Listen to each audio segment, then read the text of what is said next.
HARK, we are here. It is time for yet another Star Wars Unlimited video. This last week we had our command aspect preview stream and article, all of which, as I'll say later and I'll say now, linked in the description below. We had a creator preview, which was 3 previews. We'll talk about that later. And the stream was pretty good, a lot to cover because they talked a lot about a lot of cool things. We'll get to that streaming section once all the previews are finished. So join me for another week of Star Wars Unlimited information as we cruise on towards our 2024 release. Our first batch of previews comes by way of FFG, as their FFG live stream was last week, directly after the video that I posted, and it was our command month aspect preview. There is, we've got 4 cards directly from the live stream, which are the same cards that are covered by the article that followed the debut, premiere, whatever, of the live stream itself. Links to those are in the description below, but we're going to start off with a command heroism card. We actually didn't get any command villainy cards in the stream, just regular command and command heroism, but there is a command villainy card later on. But getting started, we have Admiral Akbar, brilliant strategist, 3-cost command heroism grand unit. He is 1 power, 4 health. He's a rebel official. He has restore 1, so when this unit attacks, heal 1 damage off your base. And when played, you may deal damage to a unit equal to the number of units you control in its arena. You plop Akbar down, you target a space unit, all of your space units will deal 1 damage to that space unit. Or you plop Akbar down, you target a ground unit, all of your ground units will deal 1 damage to that thing. It's effectively the concentrate all firepower on that Super Star Destroyer, which you can even see in the back. This was art we saw previewed from the Quick Start rules, which incredible art. This is actually probably one of the better pieces because it's not human, but fantastic job here. It is number 97 out of 252. It is a rare in SOR. This is a great card here. This, for command heroism, command was dictated to us that it was the unit aspect. You're going to put a lot of units onto the board. You're going to have a lot of things that are associated with those units, and you are just going to pound people with abilities based upon the amount of units that you have on the board. And that's what Akbar does. He says, all these units, all deal a damage. Now, you're not dealing damage equal to those units' powers. It's just 1 damage per unit. So if you've got four units on the board, they're dealing 4 damage to that 1 unit in the same arena, which is pretty cool. It's a pretty cool ability. All in all, I think that Akbar, especially at 3 cost, especially with the next card we'll see, is going to be a really useful character for command heroism. Our next card fits very nicely with our previous card, and it's a doozy. We have Homeone, Alliance flagship, 8-cost command heroism space unit, 7 power, 7 health, rebel vehicle capital ship. It has restore 2.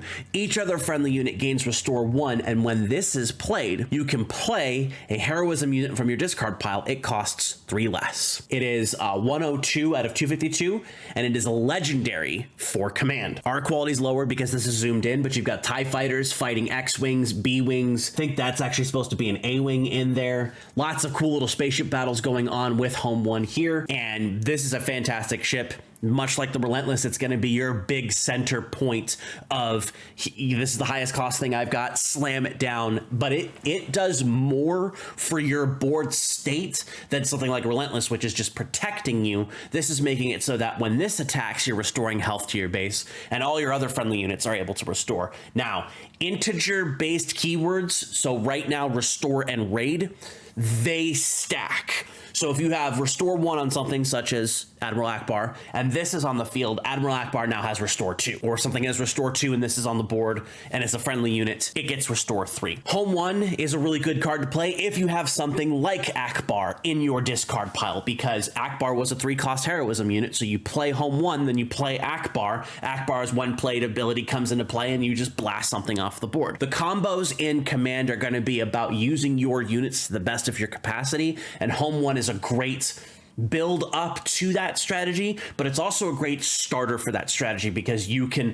Homeone and then get something like Wing Leader onto the board to give experience to something else, or Homeone and then another spaceship, or Homeone and something that has ambush with it that you can just pop an attack off really quick. Even if you have something on the board already, you could Homeone Fleet Lieutenant, have that Fleet Lieutenant trigger the other rebel to attack, and then you just have attacks going off the board all over the place. Homeone is likely to be the premier strategy for Leia Rebel Leader, the command heroism alliance general that she is, because she wants to constantly be attacking with your units. And Homeone is a great unit to be able to do that with, because that's 7 power in space, and that's not going away anytime soon. Next up, we have a neutral command card that is actually one of my favorites that we've seen out of this batch of cards, because it does something that reminds me of playing the LCG, and it does something that fits what I love about Star Wars, which is vehicles. And that is Prepare for Takeoff. It is a 2-cost command event. It is a plan. Search the top 8 cards of your deck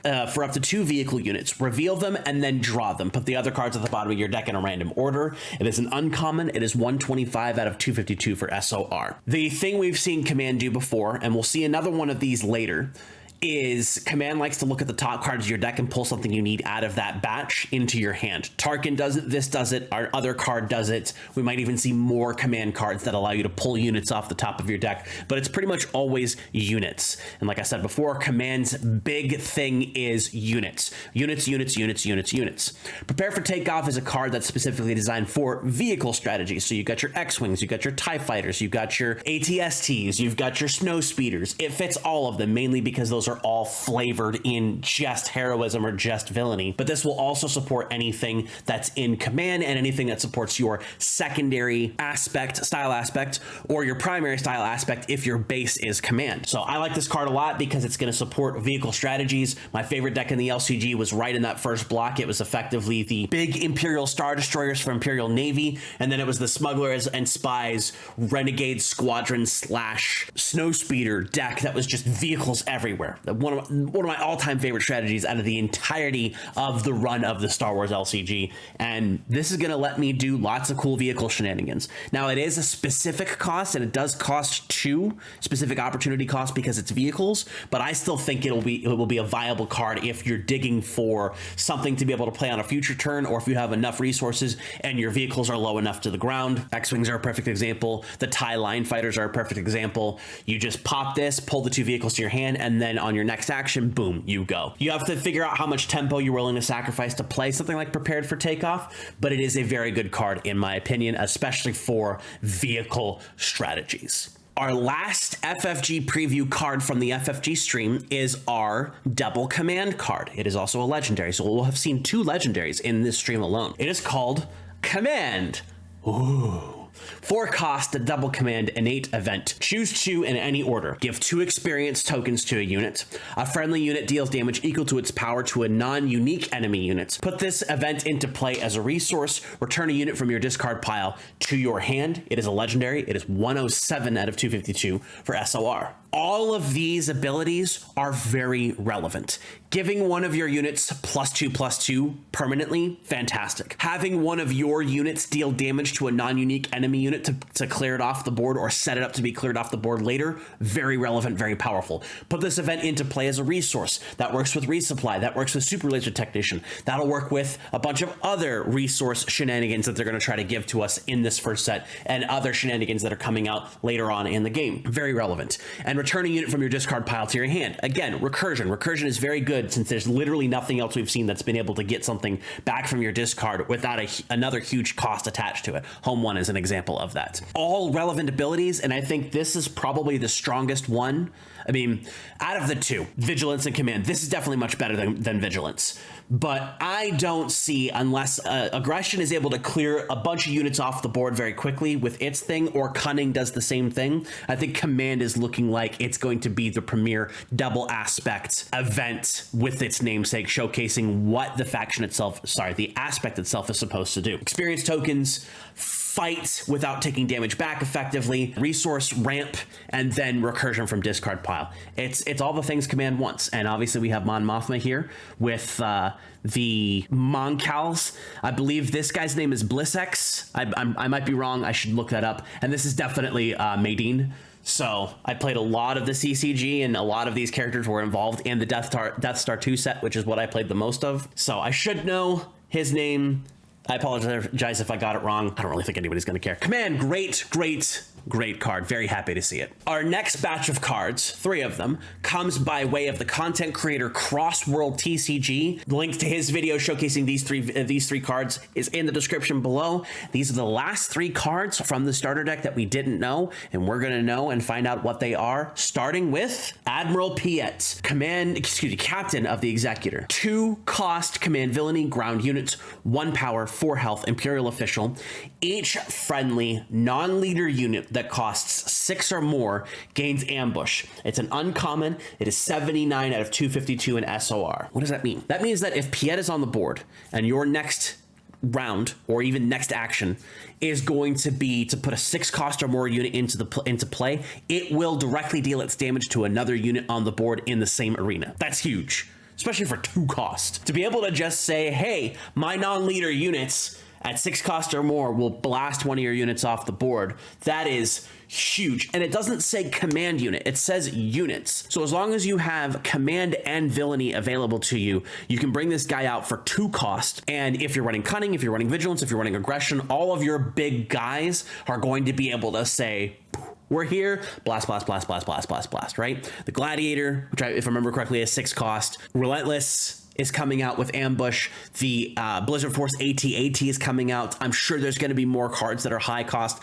Theoretically, Homeone could as well, but you're probably not mixing Homeone with this because the tax on Homeone would be huge, or the tax on Admiral Piet would be huge. Fantastic card though. Imperial Official runs with the Imperial strategy, runs with the official strategy. With the amount of officials that we've seen so far, I don't think having Emperor's Royal Guard online as a Sentinel is going to be too difficult for decks that run a lot of Imperials. But Piet himself also 4 health, so not as easy to get off the board unless you just waylay him, right? Open fire, I believe, works as well because you can just pop him for the 4 damage, but your little pings are not going to be able to take him off the board very easily, and exhausting him does nothing because his effect is just a blanket always on unless he leaves the field. Our second starter card, missing starter card, is a Vigilance Upgrade, and it is called Resilient. 1 cost Vigilance Upgrade, plus 0 power, plus 3 health. It's innate. It's also resilient, apparently. Number 69 out of 252 and a common in SOR. Not really much to talk about here for this card, other than you're basically slapping armor plating on something. A lot of people think this doesn't have a whole lot of value, and I think that that's the incorrect assumption to have about this card. To pay 1 to give your thing 3 extra life, stick it on a Sentinel, it's gonna stick around for another turn. Stick it on your leader, it's gonna stick around for another turn. Stick it on literally anything you want to stick around for another turn, as long as the card doesn't say defeat target unit. Resilient is going to be able to give you a lot of leeway when it comes to keeping your attackers alive and keeping your defenders alive. Is it something that's going to be an automatic 3 of in every Vigilance deck? No. Is it something that's going to be very good in draft and sealed? 100%. Stick this on your Vader. Stick this on your Luke, stick this on your Relentless, stick this on your Homeone, stick this on your Gladiator, stick this on an ATST, stick it on your Cell Block Guard, your Wing Block Guard, your Emperor's Royal Guard. They're going to stay longer, be harder to defeat, and the cost to buff ratio means that trades on your opponent's side are going to almost always not be in their favor. Our last card utilizes one of the previous pieces of art that we've seen, and it is a very strong card and references a card we talked about earlier. We have Recruit, 1 cost command event. It is a supply event. Search the top 5 cards of your deck for a unit, reveal it, draw it, put the other cards at the bottom of your deck in a random order. It is 123 out of 252 in command, or excuse me, a common in SOR. You can see it's our Imperial propaganda poster. Recruit makes a lot of sense. Once we saw the name, people pretty much attached this art piece to this, and that was a pretty safe bet. Prepare for Takeoff was 2 for the top 8 to take 2 vehicles. This is 1 for the 5 to take 1 unit. Recruit is a stronger card, 100%, but I think both can work in concert to be able to make your decks more consistent, to be able to draw the things that you need to draw.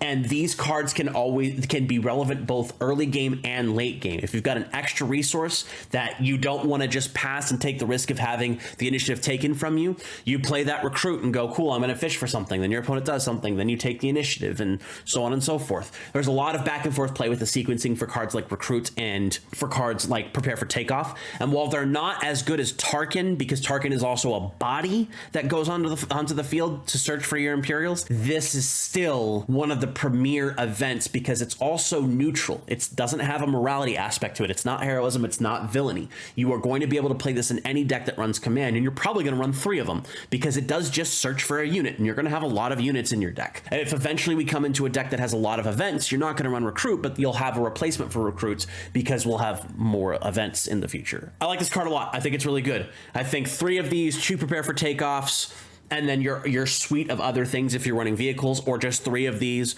plus your other stuff is going to be able to net you the ability to get the cards you want faster than you would otherwise. This is a fantastic turn 1 play too, because you only have 2 resources available to you. So if you pull the Recruit and then go, cool, I'm done, I have the card I'm going to play next turn, you're already there. And then, as always, because of the way resources work in our game, if you have no use for this, pop it face down and it's now a resource. Win, win, win. Our last preview comes by way of What a Piece of Junk YouTube channel. And it is another command card, but it is a command card with a very interesting design. And that card is Colonel Yellarin. He is ISB Director. He's a 2-cost command ground unit, 2 power, 3 health, Imperial official. When you play a command unit, including this one, heal 1 damage from your base. He's an uncommon. He's 109, I believe, out of 252 for SOR. Now, the reason why this is interesting design is that Yellarin is an Imperial, but he is not villainy. Now, I've seen some people on the Discord say it's because he was an admiral that was in the Clone Wars and he was a good guy then, and realistically, Yellarin seems to be more about the order of things rather than the oppression of things. I would say, given what I know about Star Wars, anybody associated with ISB is pretty much a bad guy. The Imperial Security Bureau is not a good organization. It is a group of people. It's a group that's filled with people that are less than nice. We saw a lot of that in Andor. Anybody who knows the ISB behind the scenes knows they're basically secret police, but also not necessarily so secret. But Yellarin is a very interesting character himself because he gives you extra healing on your base whenever you play your command units. So he fits nicely into command heroism. He fits nicely into command villainy. The Imperial is only going to help command villainy,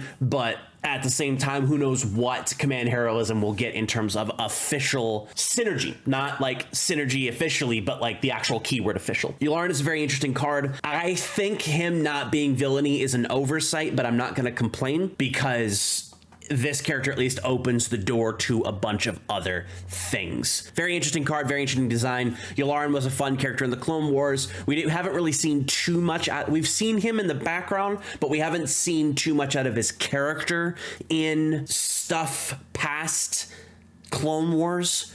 So he is who he is. After all those previews, it's time for us to discuss the 9/6 FFG live stream. It was our command aspect preview, an article also associated with that. Again, as before, as always, links down in the description below. We had 3 people on the stream today, 2 of which I was not expecting, 1 of which I absolutely was expecting, because I don't think we're going to get an FFG live stream without everybody's favorite organized play program manager. That's right, Mr. Josh Massey was our host for the stream. We had Tyler Parrott, senior game designer, and we had a brand new game designer to the stream. His name is MJ Cuts, just listed as game designer. Fantastic young individual who's a developer on Star Wars Unlimited, has been working on the, we'll say, second wave of design and development for Star Wars Unlimited. He's a cool dude. He brings a lot of insight to not just Command, but to the game itself throughout the descriptions. So let's get right into this. Command is our aspect for the month. And the most important thing about Command is units matter.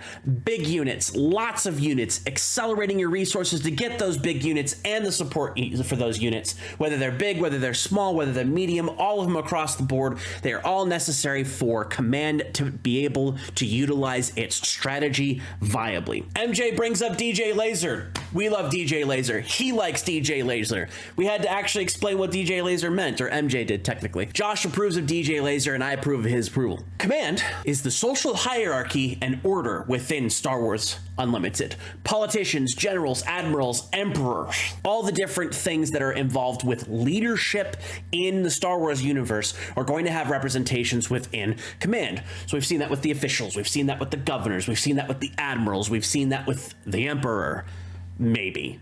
Haven't seen that with an Emperor unit, but an Emperor leader could be coming. Loyal followers to these officials and all of the other individuals previously named are also in this. So we have the Emperor's Royal Guard is a perfect example of this. It's a command unit that does things in that vein because it is associated with the Emperor Palpatine, and protects him, and is also associated with Imperial officials because it gets that Sentinel as a result. Command is also big war machines. We've seen that with Relentless. We've seen that with Homeone. We've seen that with the Gladiator Star Destroyer. We've seen that with the Blizzard Force AT-AT. I'm excited to see more big boys coming out of Command. And that's exciting. Resources. Command also likes resources. Very resource heavy, very resource hungry. That's why we have the acceleration of things like resupply and command and DJ laser. But not a lot of resource mechanics will be in set 1 for Command, but you're going to get more resources as a result of utilizing the things that are in Command in set 1. There's no resource destruction in the first set. This worries me a lot. Resources are slightly stronger in Star Wars Unlimited than other games due to the way that leaders work. Specifically, you don't have to spend resources to get leaders out on the board. They just go, hey, I see Vader, 7 resources. I'm going to come onto the field. I'm going to blast everybody in sight. Tarkin, 5, boom. I believe Leia was 4, boom. You guys understand what I'm saying. You all understand what I'm saying. The thing that worries me is I don't think resource destruction should exist at all. And one of the major things about this is that the least liked strategy in Magic the Gathering is Armageddon, is land destruction, is widespread land destruction. If you have a wasteland or the Zendikar one that targets one non-basic land to get rid of something that's problematic for an overall strategy but not the entire strategy, that's fine generally within the commander community that's not CEDH. I really don't want to see resource destruction in this game because I think that leads to degenerate strategies of your opponent just building up to wipe out all your resources, and then you have nothing to do and you have to sit there while your opponent does his thing. And that's not fun. We need engagement, we need interaction, we need community, and resource destruction is not the way to build that. Outside of that, Command likes to have units, as we said before, and those units like to fight. Command doesn't get access to a lot of direct damage or removal, but they get access to things like ambush and using their units to defeat other units. We've seen that with Overwhelming Barrage. We've seen that with the Command Double Aspect event. It says this unit does something to that unit and everything goes away. Or like Overwhelming Barrage, this unit does something to all of these units and they all go away, right? Tyler does tease to us that there is an Admiral that will be coming in this set, I believe, that can give other units ambush, and that's exciting. And we did see that. That is Admiral Piet, who can give your 6-cost units ambush. We get our Homeone preview. Command does not have an overwhelming amount of restore, but what it does have allows those units to heal the base to fit the theme of units matter, where Vigilance is more about healing all of the things and utilizing the Force as it does bind all things. Command wants to say, hey, while you guys are out there on the front lines blowing up other units and blowing up bases, we want you to heal our base so that we can protect and keep doing that. More heroism cards will have restore compared to villainy, so the light side guys are going to have the restore while the dark side guys are doing other things, right? Probably just blowing up more units. Command can use units and as assets to be able to gain additional effects. For example, Overwhelming Barrage is able to utilize your 1 unit to blow up other units. Homeone is able to utilize a unit from the discard pile to get an extra effect. Admiral Akbar concentrates all fire on that Super Star Destroyer, utilizing his other units. All fantastic. They're not exactly changing the effects of the cards themselves, but they're getting more value out of the effects depending on the units themselves. As before, Tyler has described that each style aspect has a theme based upon its pairing with the morality aspect. So, Command Villainy, as we've seen, is the go tall. You get one big boy out and it just blows everything up. But Command Heroism, as we've seen a little bit of,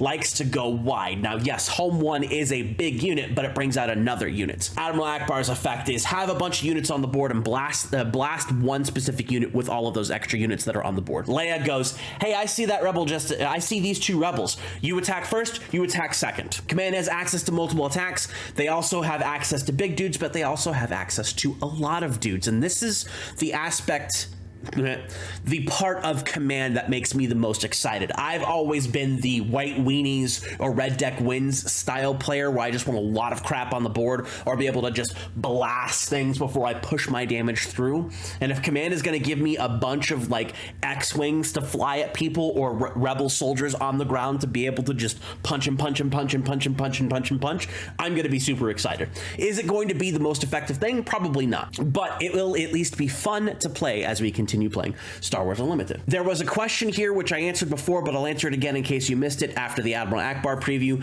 Does restore stack? Yes. Keywords don't stack traditionally, but integer keywords will all add up, and the integer keywords at the moment are restore and raid. So if you have multiple instances of those on units, they will stack, but grit does not stack twice, sentinel does not stack twice, yada yada, right? They wanted to find ways to make non-combatants interesting. Admiral Akbar traditionally not somebody who goes out and fights. He leads people to fight, and that's how they came up with the ability of having him utilize, again, concentrate all fire on the Superstar Destroyer, tell a bunch of units to go, hey, all of you deal 1 damage to that thing, and it just explodes. They want to know what kind of cool abilities can be given to them that make sense for the character while also having a reward for their theme. The idea for Command is that you need to have a plan for getting units onto the board and then keeping them there as part of your deck building. So if you have a bunch of units that can go to the board, but you're not getting them out there fast enough, or you're not keeping them on the board, Command strategy will crumble because you are trying to utilize your units and your resources to go, hey, you know what? I need to get all this here and it all needs to do stuff. We got the Prepare for Takeoff preview. They wanted to build something for vehicles because there's a lot of upgrades that don't interact with vehicles.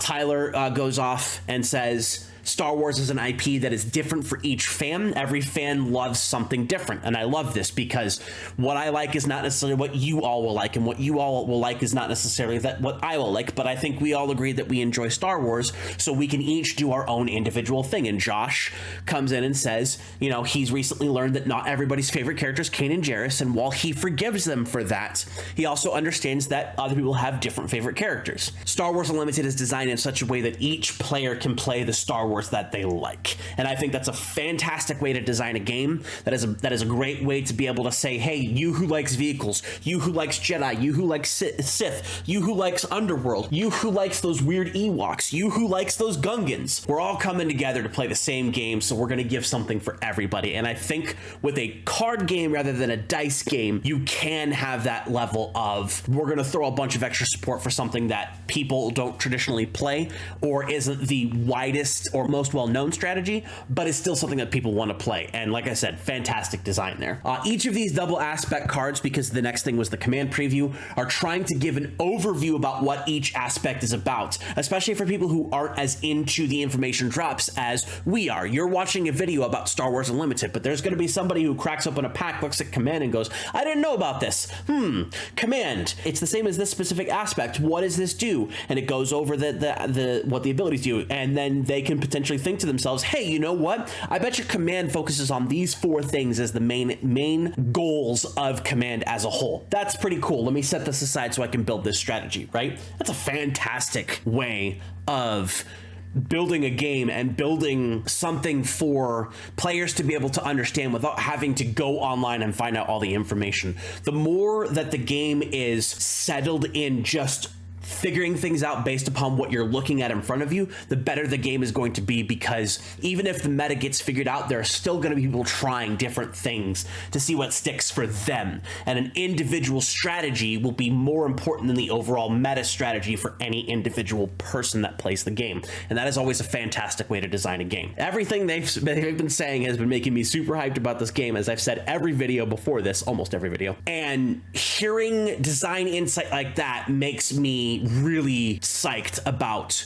jumping in and figuring out strategies. And of course, I'm going to have my meta deck because I want to be competitive, and I'm going to have the dumb goofy decks because I like vehicles.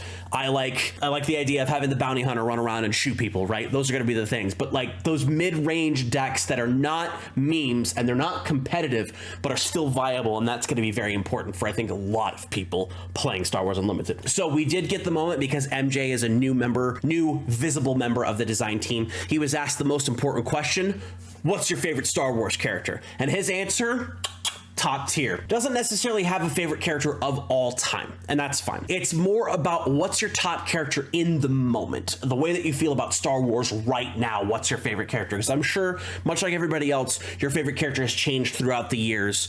My favorite character used to be Boba Fett, then it was Jango Fett, then it was Starkiller, and it was Starkiller for the longest time. It still kind of is.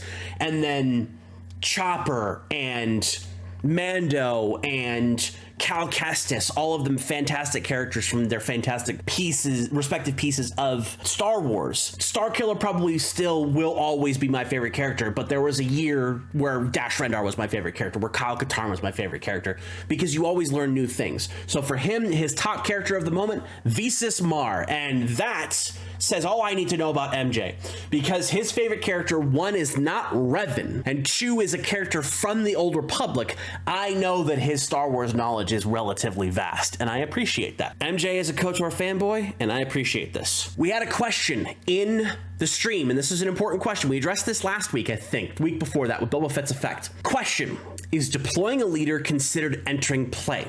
And Tyler's answer is, it is not. They are always in play, whether it is on the leader side or the unit side, which means, yes, Unit Boba Fett can disintegrate a leader the turn it comes into play, because the leader has remained in play since the beginning of the game. Now, I understand this. I don't necessarily agree with it, but because the precedent has been set beforehand, I am willing to work with it moving forward. I may not be happy about it, but I'll get over it, right? Just like the uniqueness rule, people are going to get over it. We're going to get into the game, play the game, and everybody's going to be happy. MJ steps up and actually addresses the legendary rarity power level. And one of the things about it is that some of the legendaries that we've seen have been very middling cost, 3 to like 5 or 6. Homeone is technically 7, but some of the other ones have been in there. The general responsibility of mid-range cards is to live in the game effectively, since aggro and control are so strong so consistently. Aggro is going to be very good at the beginning of the game. Control is going to be very good at the end of the game. And aggro is going to be good throughout the mid and late game, because you just push that damage, while control is trying to make sure that it has the options to continue stopping its opponent from playing cards. So ultimately, mid-range cards need to have a little bit step above in terms of card design, because they need to be relevant when they hit the board. Otherwise, they're never going to see play. And I understand that. Tyler says mid-range needs to be a little bit stronger to maintain power. Totally get it. Totally understand it. And I even agree with it. I just hope that they maintain a consistent power level within those mid-range cards, because we don't want all of a sudden a mid-range deck to be the best deck in the game because its units are overpowered when they hit the board. So we'll see as it moves forward. I really don't think anything is overpowered. I think there's a lot of really great cards, but I don't think anything is overpowered as a whole. We come to the end of the stream, and they do tell us that the next aspect for October is aggression, which means November is cunning. That's the one I'm looking forward to, but we'll go over aggression in October when that happens. For the remainder of this month, we're going to get some more command spoilers, and that should be fun to see. I'm hoping to see some more command villainy units. I want to see scrubs. I want to see rebel troopers. I want to see stormtroopers. I want to see death troopers, and I want to see people who are not like the named dudes in the galaxy, dudes and dudettes. I want to see people who are just, that guy's wearing a helmet and he's got a blaster rifle. He's command heroism and he does this, right? I want to see more of that, because the non-uniques are probably going to be what runs the game more so than the uniques, because there's less representation for the uniques in game. So we'll see how that all happens, and that's fantastic. So that is the coverage of the live stream. Like I said, link in the description below. Go check it out. Lots of fun conversation between all the parties involved, and our next FFG live stream will be on the 20th. So look forward to that. And that is all she wrote for the day today. Lots of command previews, lots of really cool things that are associated with command. As we've seen, we got a nice big capital ship for command heroism. We got a new command villainy admiral that does cool things, gives things ambush.